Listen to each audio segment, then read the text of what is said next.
Hello! Welcome sa vlog ko. Ako nga pala si Elsie at sa bawat vlog ko, mag-share ako ng mga reflection, mga life lesson ng mga natutunan ko para i-share ko sa inyo tungkol sa self-development, sa para motivational na rin at inspirational para kung nagdadaan din kayo sa mga napagdadaanan ko.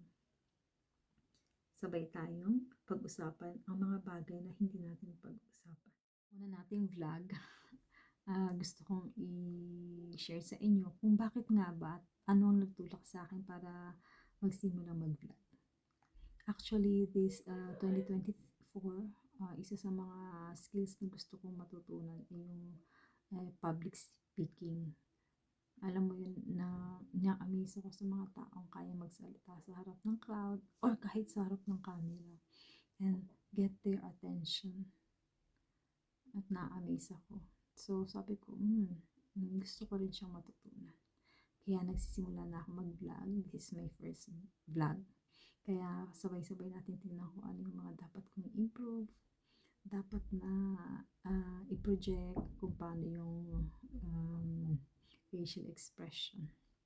Kaya I'm willing to listen to all of your suggestions. Tsaka kung meron kayong napansin na kailangan kong improve. Hindi pala madaling mag-vlog. Minsan nakaka-overwhelm lalo na kapag hindi ka sanay magsalita sa harap ng camera. Actually, lagi kong sinasabi na lalo na ngayon nag-change ako ng job last year, lalo na this year. Lagi kong sinasabi na minsan talaga nakaka-overwhelm magsimula at minsan it feels so uneasy, lalo na hindi mo alam yung kapaligiran mo bago lahat. But you just have to do it anyway.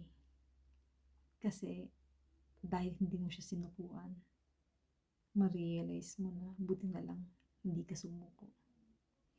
Mas maganda na rin na madapa ka habang sumusubo ka kaysa hindi mo malaman kung ano kaya yung feeling kung ginawa mo yung first step. Every start is not easy, just like every journey is not smooth. It could be the most uncomfortable place. Just keep going to see where this new starts lead you. All you have to do is to start.